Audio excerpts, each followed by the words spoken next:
अस्सलाम वालेकुम वरहमतुल्लाहि वबरकातुह। पिछले 5 साल से मुसलसल मेरे अम्मी अब्बा मेरे लिए रिश्ता तलाश कर रहे हैं। ना मेरा रिश्ता हो पा रहा है, ना निकाह। इसमें सबसे बड़ी गलती मेरी और थोड़ी बहुत मेरे पेरेंट्स की। जब 20-22 साल की उम्र में मेरे रिश्ते आने शुरू हुए, तब मैंने बहुत ज़्यादा नखरे दिखाए।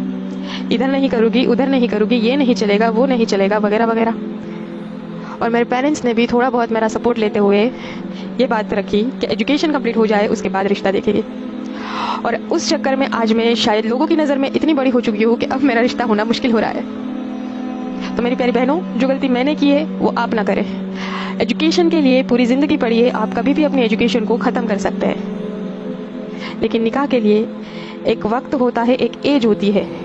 उस वक्त में अगर आपने निकाह ना किया, वो एज आपकी चली गई, फिर रिश्ता मिलना बहुत मुश्किल होता है। किसी भी यूनिवर्सिटी में रूल नहीं है कि अगर आप मैरिड हो तो आपको एडमिशन नहीं मिलेगा, और न दीन शरीयत आपको एजुकेशन लेने से रोकती है। तो निकाह कर लो सही उम्र पे, उसके बाद आप अपनी एजुकेशन कंप्लीट कर लो। एक लड़का निकाह के लिए सबसे पहले लड़की में क्या देखता है? खूबसूरती, उसकी उम्र। हर लड़के की ख्वाहिश होती है कि उसको एक जवान खूबसूरत हमसफर मिले। एक लड़का लड़की में खूबसूरती देखता है, उम्र देखता है, ना कि उसकी एजुकेशन, जो कि मेरे साथ भी हो रहा है।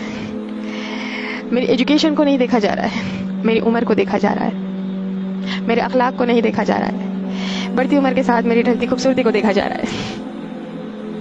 तो मेरी बहनें, यह हक बात है कि जैसे जैसे एज बढ़ती जाती है, वैसे वैसे खूबसूरती ढलती जाती है।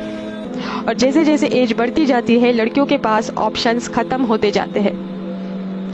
मैं तो बोलूँगी बचते ही नहीं है। और इसके साथ साथ और भी बहुत सारे नुकसान, फैमिलीज के ताने, रिलेटिव्स की बातें, ये भी तो झेलनी पड़ती है। तो निकाह को जल्दी करें, ये बहुत ज़रूरी है, ये बहुत इम्पोर्टेंट है, हम सब के लिए, माशरे के लिए, हमारे दीन के लिए, हमारे घरों के लिए।